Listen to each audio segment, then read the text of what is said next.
दोस्तों, मेरे चैनल को जरूर सब्सक्राइब करें। आपका बहुत बहुत धन्यवाद। सरयू नदी के पास एक बहुत बड़ा जंगल था। उस जंगल में काफी सारी जानवर रहते थे जो प्यास लगने पर नदी में आकर पानी पीते थे। नदी के दूसरे किनारे पर एक और छोटा सा जंगल था जहां बहुत कम जानवर थी। एक दिन बड़ी जंगल का छोटा खरगोश सरयू नदी के पास आकर पानी पी रहा होता है। तभी नदी के दूसरी ओर खड़ा एक बाघ उसे देख रहा होता है। यह खरगोश आज मेरा भोजन बन सकता है। वैसे भी मेरे जंगल में अब शिकार करने लायक जानवर बचा भी नहीं है। क्यों न मैं नदी के उस पार वाले जंगल में जाकर शिकार करूं। और वैसे भी वह जंगल बहुत बड़ा है और वहां का शेर भी मूर्ख और शाकाहारी है। पता नहीं ऐसे शेर मर क्यों नहीं जाते। बाघ खरगोश को देखकर शिकार करने की सोचता है और शिकार करने की लालच में नदी के दूसरी ओर चला जाता है।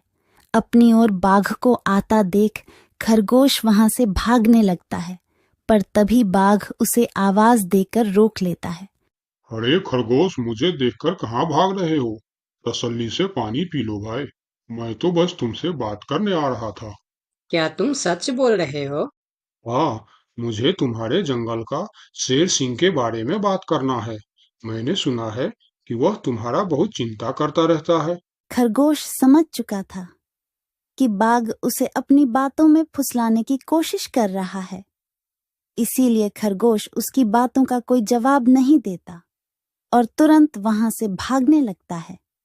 परंतु खरगोश बाघ से तेज नहीं भाग पाता और बाघ उसका शिकार कर लेता है।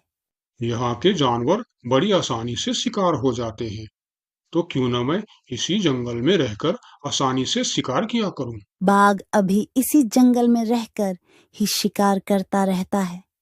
इस तरह से जंगल में जानवर कम होने लगते हैं। एक दिन अरे लोमड़ी, मैंने सुना है कि तुम अपनी सहेली से मिलने के लिए दूसरे जंगल में जा रही हो।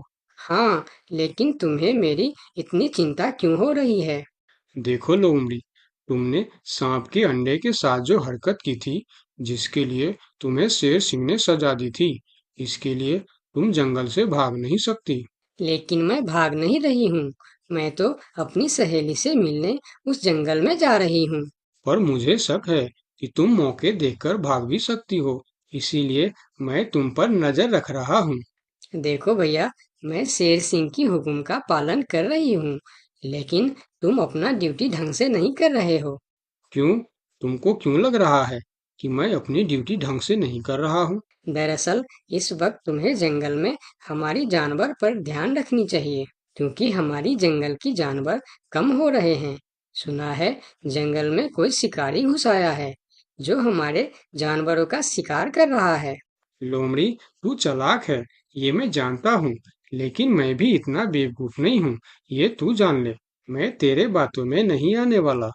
याद रखना, अगर आज तुम मेरे बातों पर यकीन नहीं करोगे तो तुम भी किसी दिन कोई शिकारी जानवर का शिकार बन जाओगे। चाहे जो भी हो जाए, मैं तुम्हें यहाँ से जाने नहीं दूंगा। देखो, मेरा जाना बहुत जरूरी है। मैं 2-3 दिन में वापस आ जाऊंगी। मुझे जाने दो। ठीक है, मैं तुम्हें जाने दूंगा, लेकिन मेरा एक शर्त है। शर्त?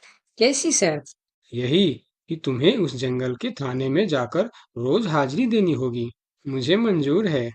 लोमड़ी को पता था कि जंगल से जानवर कम हो रहे हैं, इसीलिए वह हाथी की शर्त मानकर वहां से चली जाती है। वहीं दूसरी ओर हाथी जंगल की निगरानी करने लगता है। तब दिखता है कि जंगल से कुछ खरगोश गायब है। इस चिंता में कई खरगोश आपस में बात भी कर रहे होते। देखो भाइयों, हमें सावधान रहना होगा, क्योंकि जंगल से खरगोश गायब हो रहे हैं। हाँ, लेकिन इस बात का फरियाद हमें शेर सिंह को करनी चाहिए। तभी खरगोश की बात सुनकर हाथी उनके पास आता है। क्या हुआ है भाई? तुम सब आपस में क्या मीटिंग कर रहे हो? मुझे भी बताओ। हाथी भैया, तुम शेर सिंह के सेनापति हो। क्या तुम हमारी फरियाद राजा तक पहुंचा सकते हो? अरे भाई, तुम्हारी रक्षा करना ही मेरा ड्यूटी है। बताओ, तुम्हारी क्या शिकायत है? हाथी भैया, कुछ दिन से हमारे कई साथी गायब हो गए हैं। अगर तुम्हें अपनी जंगल की फिक्र है तो हमारी साथी खरगोश को ढूंढ के लेके आइए। क्या तुम्हें किसी पे शक है? हम सिर्फ इतना जानते हैं कि जो खरगोश गायब हुए हैं वह सब पानी पीने के लिए नदी के पास गए थे और तब से वापस नहीं आए हैं। और वह लोग गायब कितने दिन से हो रहे हैं? पिछले कई दिन से एक एक करके खरगोश गायब हो रहे हैं हाथी भैया। खरगोश की बात सुनकर अब हाथी को भी लोमड़ी की बात पर यकीन हो जाता है। लोमड़ी भी यही कह रही थी कि जंगल में कोई शिकारी आया है। हाथी वहाँ सोच ही रहा होता है कि तभी वहाँ 2 बकरी आती है। हे भगवान, अब क्या होगा? कौन बचाएगा हमें? अरे बकरियां, क्या हुआ है तुम्हें? क्यों रो रही हो? हाथी भैया, अच्छा ही हुआ जो आप हमें यहीं मिल गए। हम शेर सिंह के पास शिकायत करने जा रही थी। तुम भी शिकायत करना चाहती हो? हाँ, आखिर तुम लोगों का क्या तकलीफ है? हाथी भैया, कुछ दिन पहले कुछ खरगोश जंगल से गायब हुए थे और अब बकरियां भी गायब हो रहे हैं। लगता है कोई शिकारी हमारे जंगल में घुस आया। पूरा जंगल इसी बात से परेशान था कि आखिर उनका शिकार कर कौन रहा है। अब वह सभी मीटिंग के लिए शेर सिंह के पास जाते हैं और सारी बातें शेर सिंह को बताते हैं, जिस पर शेर सिंह अपनी जंगल की जानवरों से कहता है, आप सब फिक्र मत करो, मैं बहुत जल्द पता लगा लूंगा कि यह काम किसका है और कौन हमारे जंगल का जानवरों का शिकार कर रहा है। तो अब हम क्या करेंगे शेर सिंह? आप लोगों से हमारी यह विनती है कि आप लोग जंगल से बाहर नहीं जाएंगे। जिसको भी पानी पीना है वह इसी जंगल का तालाब का पानी पिएगा। महाराज, आपका ये हुक्म हमें कब तक पालन करना होगा? एक बार बस मैं उस शिकारी को पकड़ लूं, उसके बाद आप लोग जंगल से बाहर जाकर भी पानी पी सकते हो। सभी जानवर शेर सिंह की बात मान जाता है और जंगल से बाहर जाना बंद कर देती है। 2 दिन बीत जाती है और जंगल से कोई भी जानवर गायब नहीं होता। उधर शिकार नहीं मिलने पर अब बाघ परेशान हो जाता है, क्योंकि 2 दिन से उसने कोई शिकार नहीं किया था। इतना बड़ा जंगल है, इतने सारे जानवर है, तो फिर यह कमबख्त जानवर पानी पीने के लिए बाहर क्यों नहीं आ रहे हैं? 2 दिन से मैंने कोई शिकार नहीं किया, भूख के मारे मेरी जान निकल रही है। लगता है अब शिकार करने के लिए नदी का किनारा छोड़ जंगल के अंदर जाना पड़ेगा। आखिर मैं भी तो देखूं, इस जंगल में सभी जानवर आखिर गायब कहाँ हो गए हैं। अब देखता हूँ मुझसे कैसे बचते हैं इस जंगल के जानवर। इतना बोलकर बाघ छुपकर जंगल के अंदर घुस जाता, जहां वह देखता है एक बकरी घास खा रही होती है। उस बकरी को घास खाता देख बाघ पीछे से उस पर हमला कर देता है और उसे मारकर अपने साथ जंगल से बाहर ले जाता है। ये सब एक दूसरी बकरी देखती रहती है। अच्छा, तो ये बात है। अभी मैं जाकर शेर सिंह को बताती हूँ। फिर बकरी सभी जानवरों को इकट्ठा करके शेर सिंह के पास पहुंचती है। महाराज, हमारे जंगल में दूसरे जंगल का बाघ घुस आया है और वही हमारे जंगल में शिकार कर रहा है महाराज। वह बहुत तेज और बहुत दुष्ट शिकारी है। उसने हमारे सामने ही हमारे साथी को मार डाला, जो मैंने अपने आंखों से देख के आया हूँ महाराज।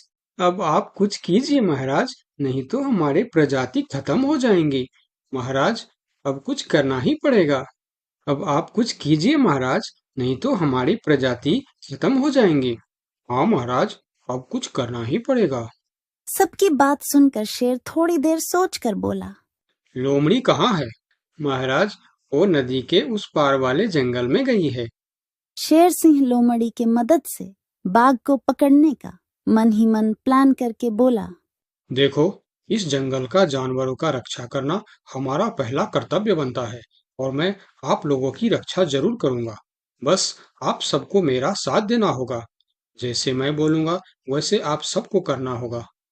हाँ, हम सब तैयार हैं महाराज। तो सुनो, आप लोगों में से कोई भी उस नदी के किनारे नहीं जाएगा और जब वह शिकारी को शिकार नहीं मिलेगा तब वह जंगल के अंदर आने के लिए मजबूर हो जाएगा और वो जब जंगल के अंदर आ जाएगा तब मैं जंगल के किसी एक जानवर को उसके सामने भेजूंगा। फिर जैसे ही वह मेरे भेजे हुए जानवर का शिकार करने जाएगा हम सब उस पर हमला बोल देंगे। मतलब हम में से किसी एक को अपनी जान खतरे में डालनी होगी महाराज। हाँ, मगर मौत के मुंह में जाने के लिए कौन तैयार होगा महाराज? वह तुम्हें कल पता चल जाएगा। शेर सिंह अपने गुप्तचरों द्वारा लोमड़ी को संदेश भिजवाकर उसे वापस बुलाता है। आपने मुझे इतनी रात में यहाँ क्यों बुलाया महाराज?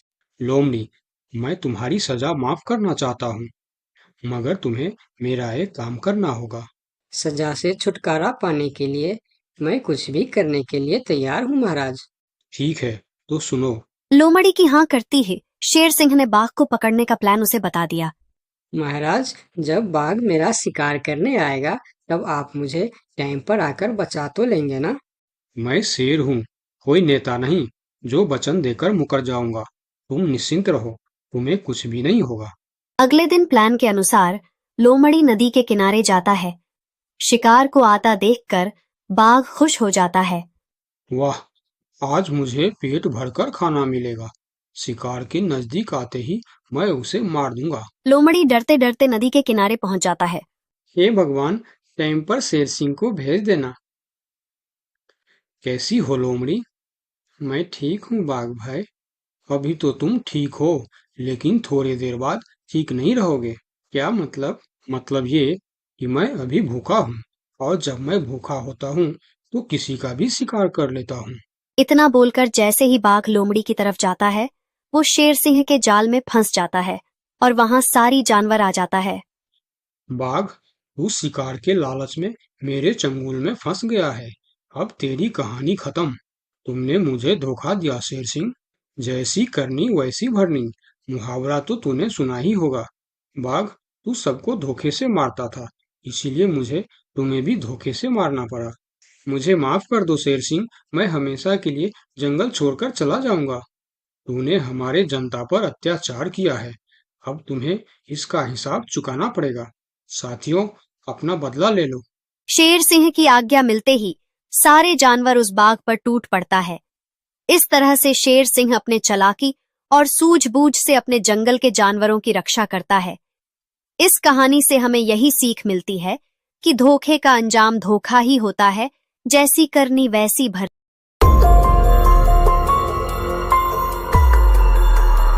बहुत साल पहले की बात है।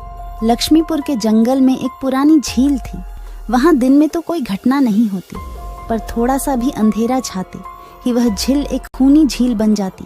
उस दौरान जो भी जानवर उस झील पर पानी पीने आ जाता, वह जिंदा वापस नहीं आता। कहाँ जाता, आज तक किसी को उसका पता नहीं चला था। यही वजह थी कि जंगल के सारे जानवरों ने, यहाँ तक कि जंगल की राजा शेर ने भी उस झील को खूनी झील घोषित कर दिया था। अब पूरे जंगल में कोई भी शाम को उस झील की तरफ जाने की हिम्मत नहीं करता था।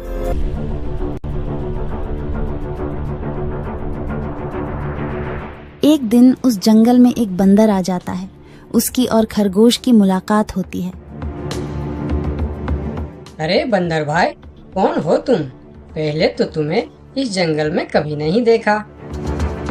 खरगोश भाई, आज तक मैं शहर में इंसानों के बीच चिड़ियाघर में था, किसी तरह आजाद होकर आया हूँ। क्या इस जंगल में मेरे रहने के लिए कोई जगह है? हाँ बंदर भाई, ये हम जैसे जानवरों का घर है, इंसानों का चिड़ियाघर नहीं। आओ, मैं तुम्हें पूरी जंगल की सैर करवाता हूँ, सारी जगह के बारे में बताता हूँ। जो जगह पसंद आए वहीं टिक जाना। और खरगोश बंदर को पूरा जंगल घुमाता है। हाथी, जिराफ जैसे कई जानवरों के रहने की जगह ही नहीं, वहां के राजा शेर की भी गुफा दिखाता है, पर उस खूनी झील के बारे में ना बताता है और ना उसे वह दिखाने ले जाता है। बंदर वहीं बरगद के एक बड़े से पेड़ को अपने रहने के लिए पसंद कर लेता है। वहां रहते हुए अभी उसे 2 दिन ही गुजरते हैं कि तीसरे दिन शाम को घूमता हुआ वह उसी खूनी झील के पास पहुंच जाता है। अरे वाह, कितने सुंदर झील है। जी तो करता है ठंडे ठंडे पानी में कूद कर नहा लूं, लेकिन सर्दी होने का डर है।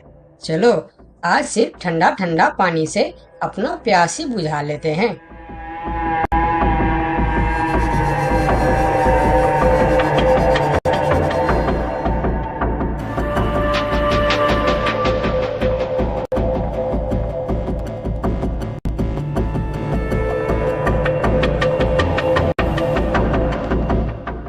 अरे बंदर भाई, तुम इतने डरे हुए क्यों हो? कहाँ से आ रहे हो? झील में पानी पीने गया था और जिंदा वापस आ गए। क्या मतलब?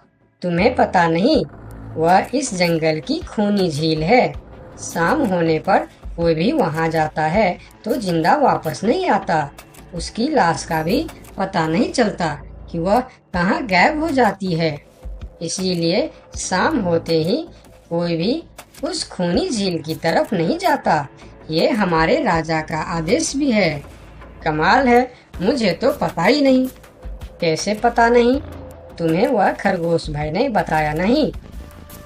लो, खरगोश भाई भी आ गया। अरे खरगोश भाई, आपकी वजह से आज बंदर भाई की जान जाते जाते बची। मेरी वजह से? हाँ, तुमने बंदर भाई को पूरा जंगल घुमाया, हर जगह के बारे में बताया। इस खूनी झील के बारे में क्यों नहीं बताया? भूल गया भाई, मैंने तो सोचा ये तो पेड़ पे रहते हैं, इन्हें झील से क्या काम।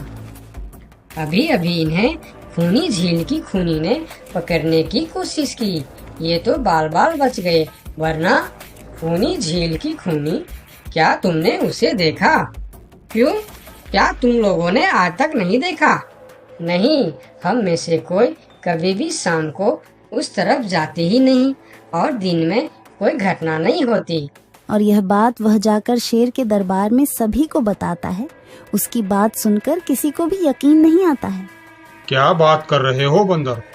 मैं सच कह रहा हूँ महाराज, लेकिन हम लोगों तो कभी आज तक देखा ही नहीं, क्योंकि आप लोग उसे खूनी झील समझकर दिन में ही वहाँ जाते हो और शाम होते ही आप लोग डर के मारे वहाँ जाना बंद कर देते हो। पूरे दिन वह मगरमच्छ झील में छुपा रहता है, शाम होते ही चुपचाप निकलता है और झील के पास पानी पीने आए जानवरों को खा जाता है। और आप लोग समझते हैं कि यह झील ही खूनी है, जबकि खूनी यह झील नहीं, इसमें छिपा हुआ मगरमच्छ है। हमें तो यकीन नहीं हो रहा है। वही तो बंदर भाई, हमें अगर पहले पता होता कि आप इतने बड़े झूठे हो तो हम अपने जंगल में आपको रहने की कभी जगह नहीं देते। अरे यार, आप लोग मेरे बात पर यकीन क्यों नहीं करते? मैं आप लोगों का भलाई के लिए ही बोल रहा हूँ। अगर तुम्हारी बात सच्ची है तो क्या तुम उस मगरमच्छ को हमें दिखा सकते हो? क्यों नहीं महाराज, आज शाम होते ही आप लोग वहाँ जाकर पेड़ और पत्थरों के बीच छुप जाना। और फिर शाम को वह सभी उस खूनी झील के पास जाकर छिप जाते हैं। झील के किनारे जाकर बंदर 2-3 बड़े बड़े पत्थर उस झील के पानी में फेंकता है। पत्थर के गिरने की छपाक छपाक की आवाज सुनकर मगरमच्छ पानी के अंदर चलता हुआ शिकार करने वहां आता है। मगर वहां पेड़ के पीछे छिपे दिखाई देते हाथी को देखकर वह सावधान हो जाता है और सोचता है, अच्छा, तो यह लोग मुझे छुपकर देखने आए हैं। अब मैं क्या करूं? हाँ, ये लोग तो बेवकूफ है, इन्हें फिर से बेवकूफ बनाते हैं। मैं फिर से पत्थर बन जाता हूँ। देखा, हमने कहा था ना, झील में एक बड़ा सा पत्थर है। हाँ, देखो, यही पत्थर तो हमें हमेशा रात में दिखाई देता है। हाँ, वही तो। ये पत्थर सिर्फ रात को क्यों दिखता है, दिन में क्यों नहीं दिखता, कभी सोचा है? हाँ, रात को चंद्रमा की वजह से पानी में ज्वार आता है तो वह पत्थर ऊपर हो जाता है। दिन में ज्वार नहीं आता तो पत्थर पानी में डूबा रहता है। उनकी बेवकूफी भरी बातें सुनकर बंदर परेशान हो जाता है। अरे यार, तुम लोग भी ना समझते ही नहीं। ठीक है, चलो एक काम करते हैं। तुम लोगों को लगता है ना कि वह बड़ा पत्थर, कि वह बड़ा ही मजबूत पत्थर है। अगर यह खुद ही बता दे कि यह एक मजबूत पत्थर है तो मैं भी मान जाऊंगा और अभी गुलाटी मारते हुए झील में छलांग लगा दूंगा और तैरता हुआ इस तरफ से उस तरफ चला जाऊंगा। यह सुनकर मगरमच्छ के मुंह में पानी आ जाता है। लगता है आज बंदर का नरम नरम मांस खाने का मौका मिलेगा। वैसे भी ये सारे जानवर बेवकूफ है, आज तक मुझे पत्थर ही समझते आए हैं। मैं पत्थर हूँ, मैं मजबूत पत्थर हूँ। सुना आप लोगों ने, ये कैसे आप लोगों को बेवकूफ समझता है। अरे पत्थर भी कभी बोलते हैं क्या? अब सभी की समझ में बंदर की बात आ जाती है। रात भर सभी शेर राजा की गुफा में मीटिंग करते हैं। बंदर सही कह रहा था, यह मगरमच्छ जरूर कहीं दूसरे जगह से हमारे जंगल में आ गया है। लेकिन अब क्या करे? अगर धरती पर होता तो मैं उसे धूल चटा देता था, लेकिन पानी में हमारा शक्ति कम हो जाती है। तो क्या इससे हमें कभी छुटकारा नहीं मिलेगा महाराज? मेरे ख्याल से तो नहीं। मिलेगा महाराज, ये पानी में भी रहेगा, हमें देखेगा भी, मगर वह कुछ कर नहीं पाएगा। ये कैसे हो सकता है? हो सकता है हाथी भाई, बस आप लोग मुझे 2 बड़े बड़े रस्सी दे दो। रस्सी का क्या करोगे? मैं शहर के चिड़ियाखाना में था तो एक एक तरीका सीखा है जानवरों पर कब्जा करने की। हम इस पर कब्जा कर लेंगे। और बंदर को 2 बड़ी बड़ी रस्सी लाकर दी जाती है। फिर बंदर उन सभी के साथ रस्सी लेकर उस खूनी झील पर पहुंचता है।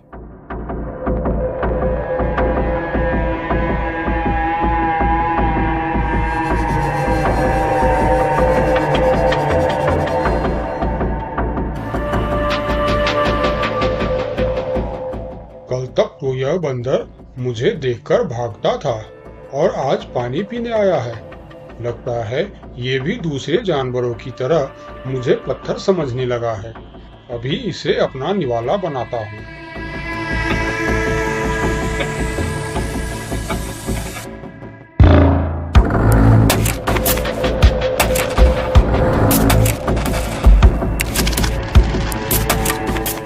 अरे ये तो भाग भी नहीं पा रहा है।